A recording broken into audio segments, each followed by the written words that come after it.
Well, hello, everybody. Gail Kraft here from the Empowering Process podcast. And I have with me Kris Whitehead. Kris is a dear friend, but let me give you some of the details of the amazing things he does in his life. He is the director of executive coaches at Apex Entourage.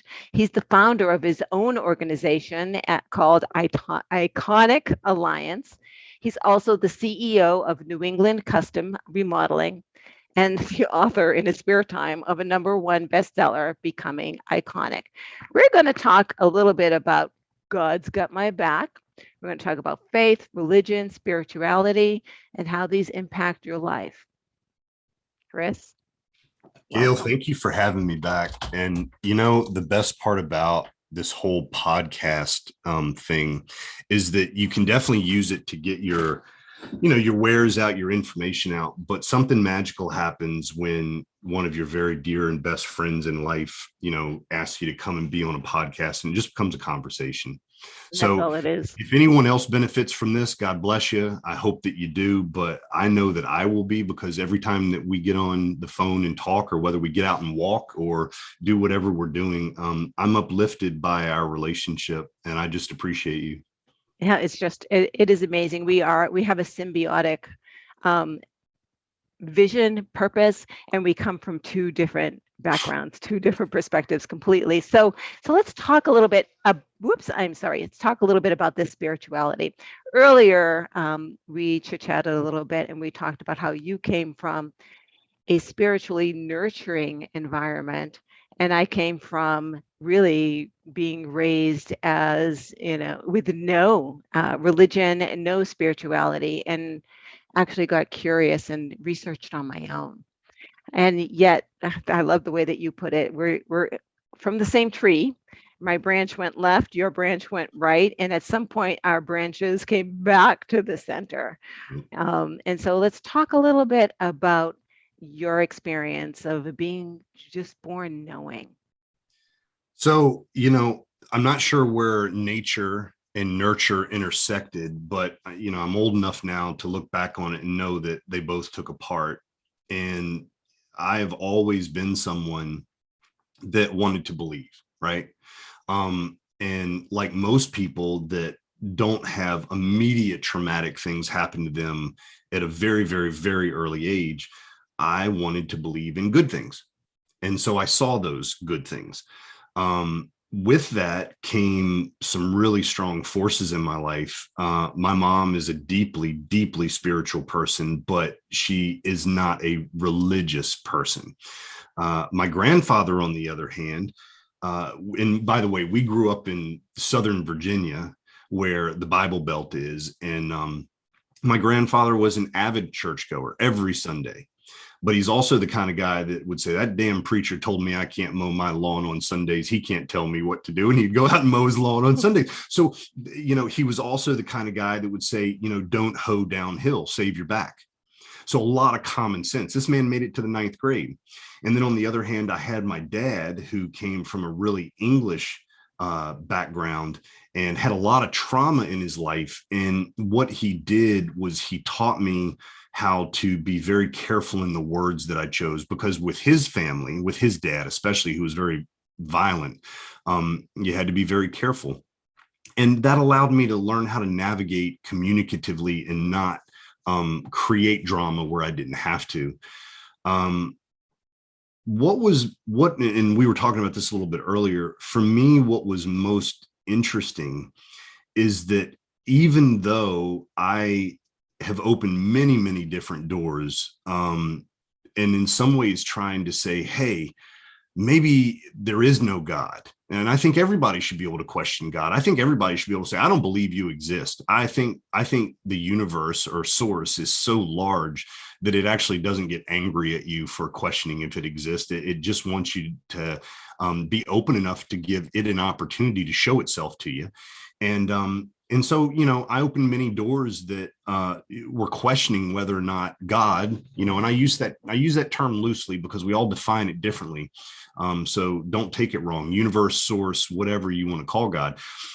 but saying, hey, I'm just going to go my own way. And every single one of those doors kept leading back to the same answer. So even though, you and I might have different experiences, because I think in our hearts, we were searching for the answer, it still leads back to the sun, because a plant ultimately grows towards the sun, and we're no different. So back to that, don't hoe downhill.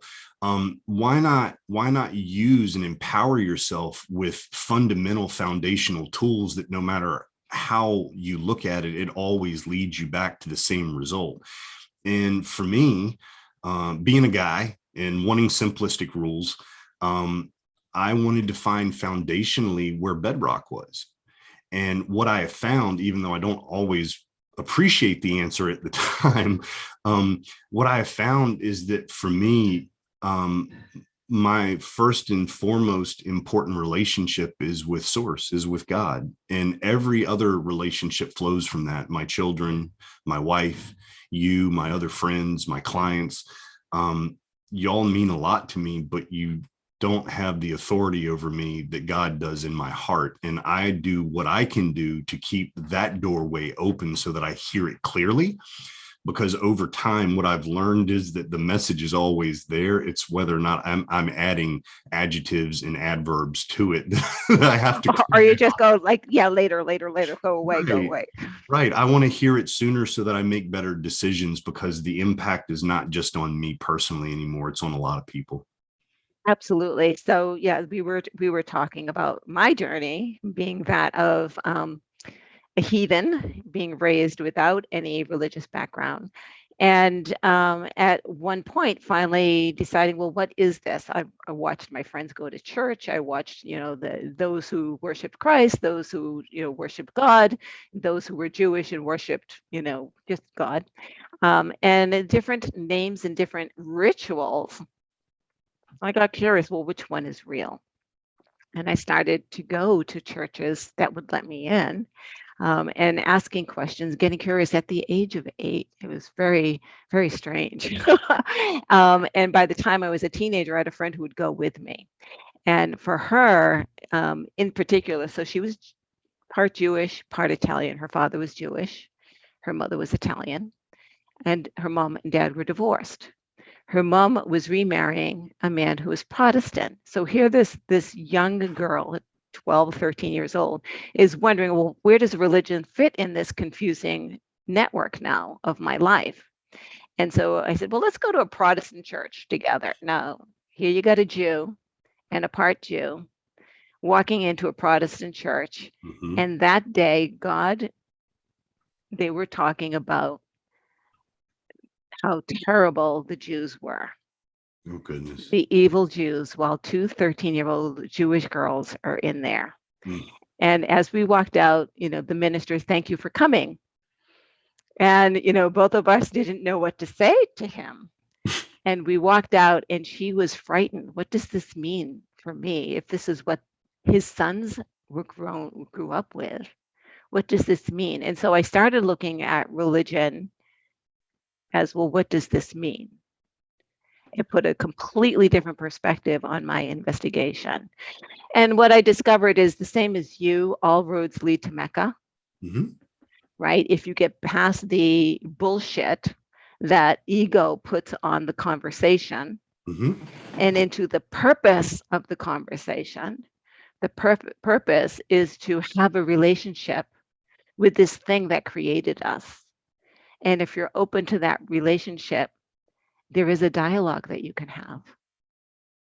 And if you listen, that thing, source, God,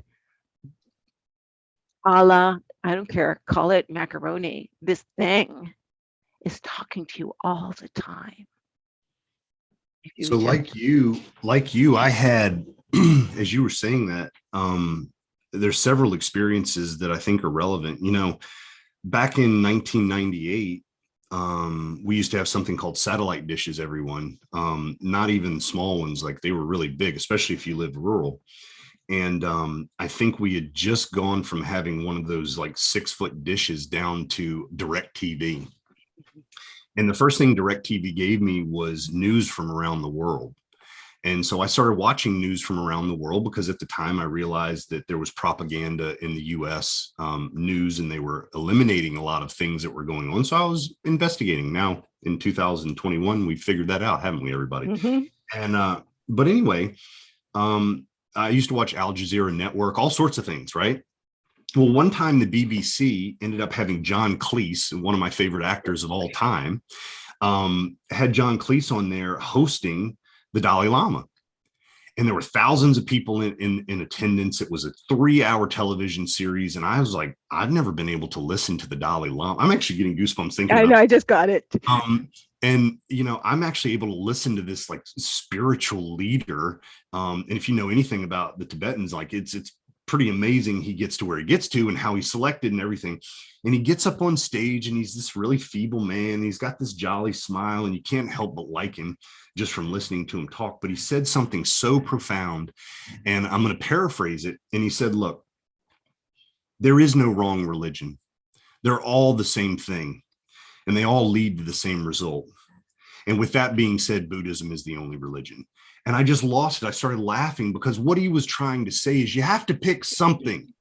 You have to pick something in order to get there, wherever there is. He said, I pick Buddhism. You can pick Christianity. You can pick Islam. You can pick whatever you want, but you got to pick something to get there. And it was absolutely this sigh of relief. And you have to understand where I came from. You're having fire and brimstone thrown at you. You're being told that you're evil if you even have thoughts that go in this direction. You need to go purge yourself. And Right. if you start looking at history, there have been plenty of people that have been purged from this world because humans wanted to control things, right? And then all of a sudden, 2001 happened, September 11th. We're not very far away from it. We're 9 days away from it. And I'll never remember living in little old Piney River, Virginia, which is near Lynchburg in Charlottesville, Virginia. And I decided to go get my hair cut in Lynchburg the next week. And I got my hair cut by a Muslim man, little old shop. And I remember walking in there and he goes, why are you here? You know, don't you? And I said, I just want to get to know you. And he cut my hair and we had a 2-hour conversation. And the rest of my life has been in exploration to find more of how we're similar than how we're different. Mm-hmm. And my personal experience, and Gail, I'm sure yours is the same way. My personal experience has been beautiful listening to other people describe their relationship with their higher power and realizing that we're all having some of the same feelings. We're all having some of the same insights. And even though they're happening in different locations, even at different phases of our life, they lead back to the same answers. And that's just confirmation of, again, I want one rule. I don't want 1,000 rules. I just want one. And as it led to that, it led to a deeper conviction of letting go of the religiosity of what I was paying attention to and more of the spiritual element. And that's grown me tremendously over the last 30 years of my life. It's such a difference. I love the word spiritual. You and I have also had the conversation. One of the things I studied was the Kabbalah. Yeah. And I remember sitting down with my sister who chose to follow the Jewish religion. You know, she's the only one of 9 children who did. And telling her about my experience with studying the sephiras, which are your energy centers, which is very similar to, it's very similar to, it's very crazy. But it tells the story, if you study them, of creation. And instead of starting at the bottom where in the root chakra, it ends at the bottom with birth, right? And so it starts up with God created light. And it's the study of creation, and it's just phenomenal. And she was so frightened. She was, Gail, that's Jewish mysticism. And I'm like, well, mysticism is just something you don't understand. Right. Right? That's what makes it mysterious, right? But it's not mysticism. And there's a thing that goes along with that called the trestle board.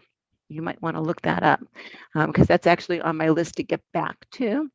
The trestle board are 12 prayers that you say, and they're related to, to your energy centers.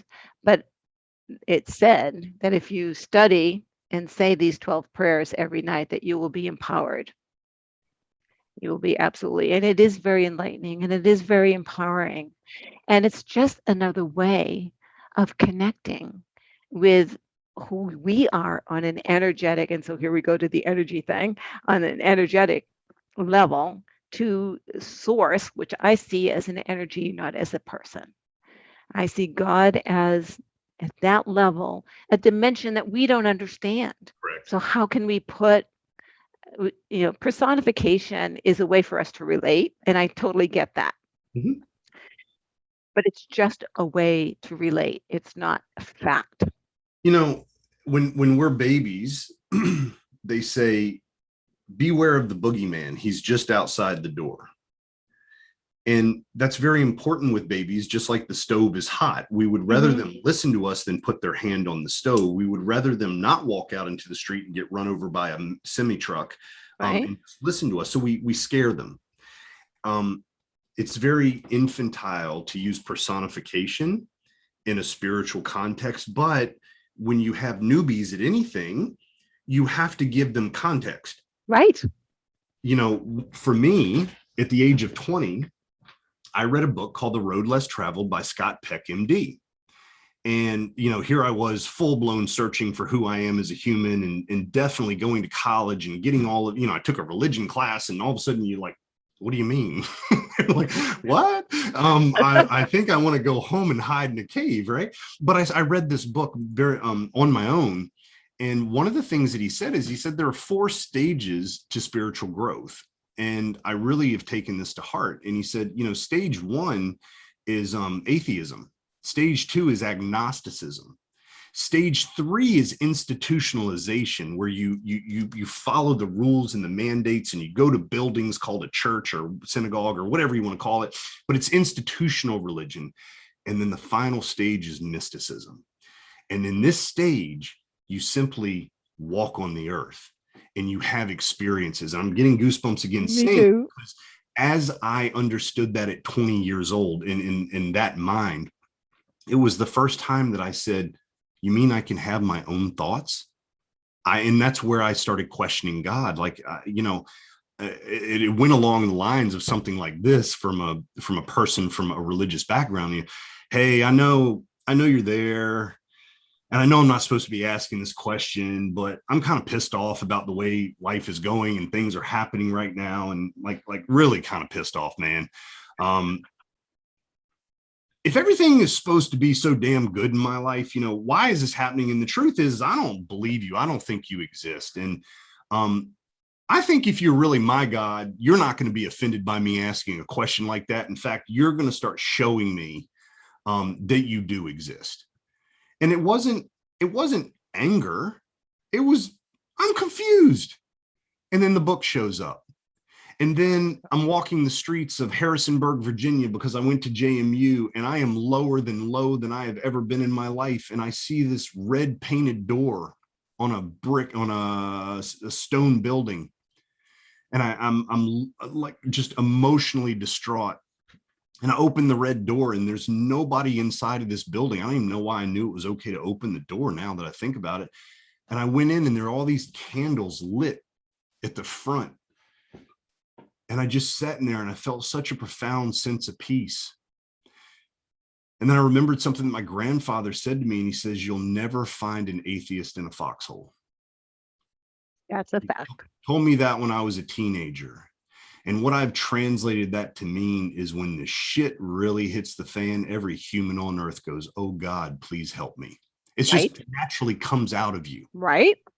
And when I started putting those little pieces together, I started saying, you know what? I know this sounds crazy for a young person to think this way, but I started saying, I'm not going to be here forever. Now forever seems like a lot shorter than it did back then, but I realized that this experience is limited. And I started saying, well, if this is the way that it's going to be, I better get to understand you a little bit more, because I think you're forever. Right. And I think I'm a part of that forever too. And I think I don't want to be birthed into whatever that next experience is going to be without any understanding whatsoever, because I just know me. I don't like being thrust into situations where I'm, completely butt naked in front of everybody. And that was the big, so even from a negative emotion, I started pursuing something that was better. And I will tell you this based upon our conversation before we got on this podcast. Um, it's been a long road. It's not been an easy road. I wouldn't trade any of it now that I'm on the path that I'm on, not because of the results that I'm seeing, although they're beneficial, but because I understand how it's all of this is leading to only one result for me and for the people that are associated with me. And I'm honored to be on that path because I don't think everybody's chosen to be on that path. And I don't think everybody chooses to be on that path. Right. And for me, because I want to leave the world a better place than I was brought into, and I don't want to create, my carbon footprint. I want it to be very light. I want to make sure that what I do is lead people to foundational and fundamental truths that they can apply to their business, their personal, any way that they want to find peace in their heart. Because at the end of the day, the one thing that we all observe ourselves and observe other people, the one thing that I see that I've started to gain a lot of, that I see a lot of other people don't have, is I have a lot of peace in my heart, knowing that no matter what comes up, it's what exactly is supposed to come up, and that I've been empowered to not only deal with that situation, but to turn it into what I want it to become. And I want more people to be empowered that way. And I think our world is enlightened to the point where it wants to be empowered that way. We're still just looking for the trajectory to get there. And I get to be with people that helps them. And I'm cool with that. Right. And we're not being evangelistic at all about this. This is not a religion that we're talking about. We're talking about, in order to have the most out of your life, whatever that means to you, you have to get the most out of you. Yeah. And the way to get the most out of you is to get the most out of your relationship with where you came from. And that's source. When you get connected, I'm getting shivers again, I know. When you get connected in that way, you have a conversation and you make decisions based on, that just, I'm hearing no to that.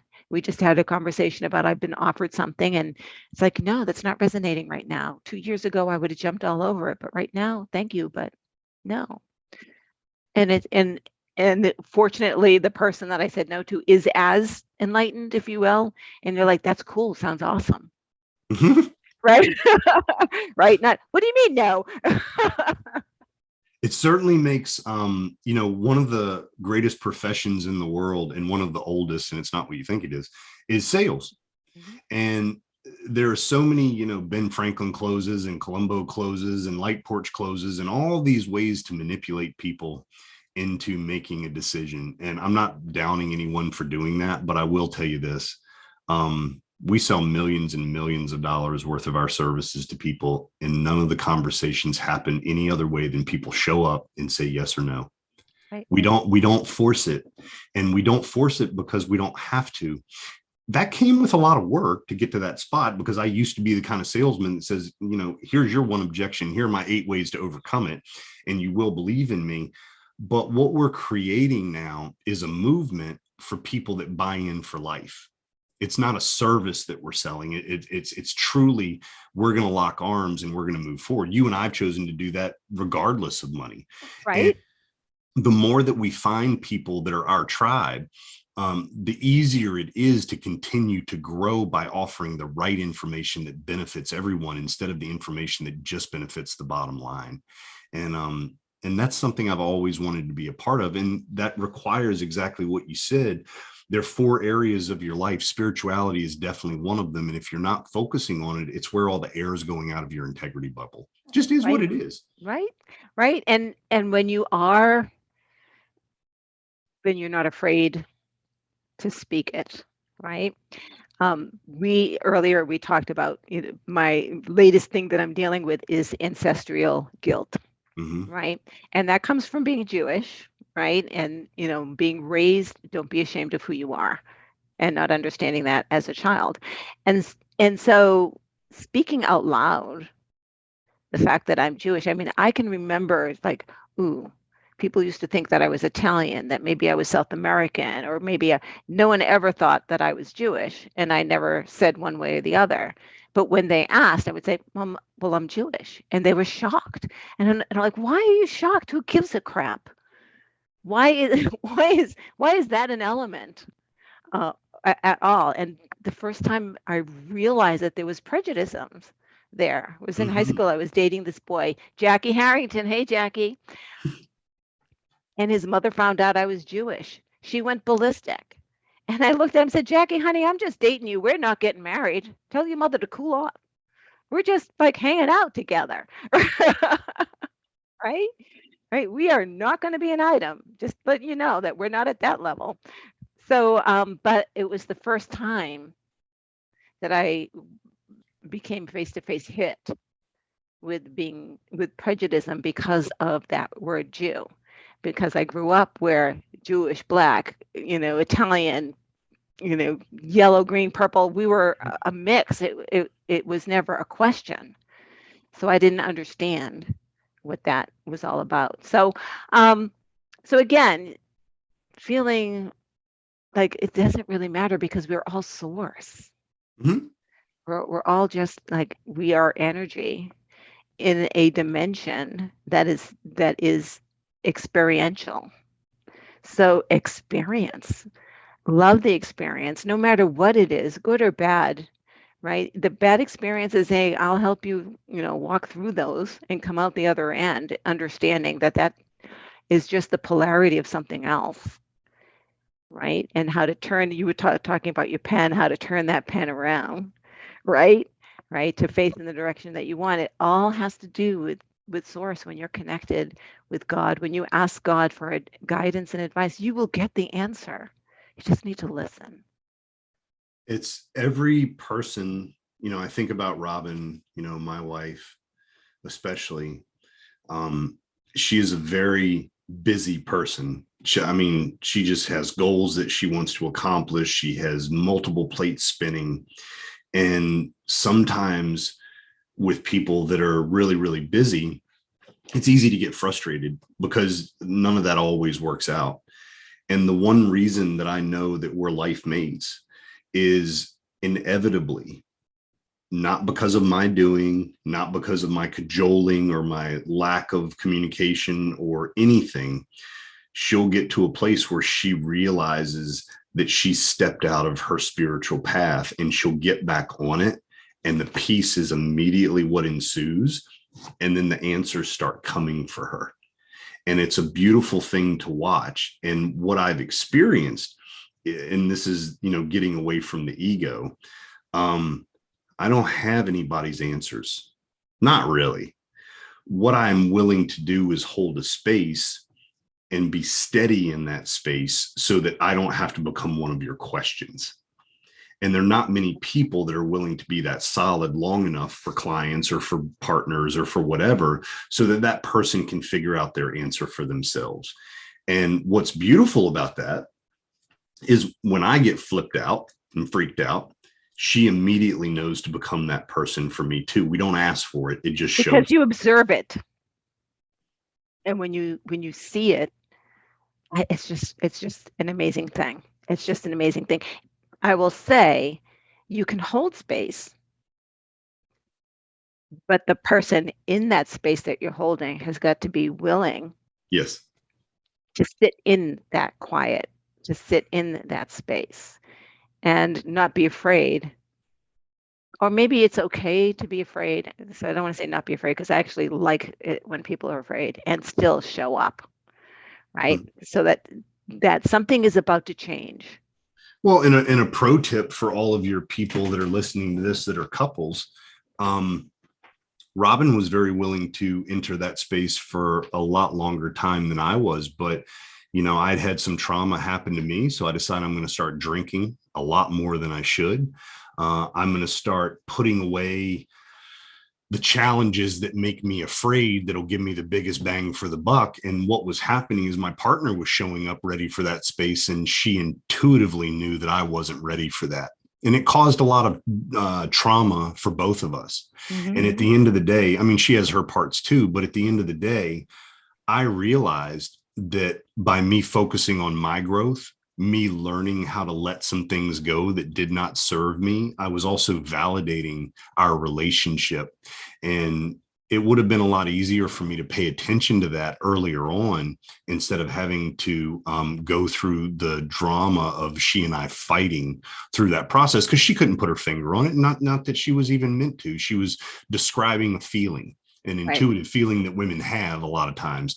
And I was able to intellectually justify it away. Oh, if this had only happened to you, and if that had only happened to you. But what I wasn't doing was showing up in my best version of me. And all it took was a 2-degree shift, maybe a 1-degree shift. It's not that much. It's just a small shift. Yep. And then because of who she is and because of who I am, naturally that healing started taking place. And that's what I've really experienced in my life is I've seen me and a lot of other people go around their elbow to get to their ass, meaning they did it the hard way, when really the effort to actually heal is very, very small. It's just 100% commitment to do it. So it starts in your heart and in your mind, and then it changes in your actions. So hopefully that'll help somebody here today that's struggling a little bit in one of their relationships. You can't control somebody else, but you certainly can control your actions and your words out of your mouth. Right. It's all about choices. It's not what happens. It's what are you going to do with the information that you have, right? And how important is that person to you? Doesn't mean you change. It means that you own your shit, and then own up to your shit, and your life will change. Your relationship will change, because then they'll start owning their shit. Right. Right. Yep. It really is showing up for each other. Well, Kris, we could go on forever. I mean, folks, you're only hearing part of it. We've been doing this for 2 hours, and we could probably go for 2 more. I love talking to you. So if someone wants to get in touch with you, let us know. How would we do that? So the easiest way is on Facebook. I am the Kris Whitehead, Kris Whitehead. You can find me on Instagram at the official Kris Whitehead.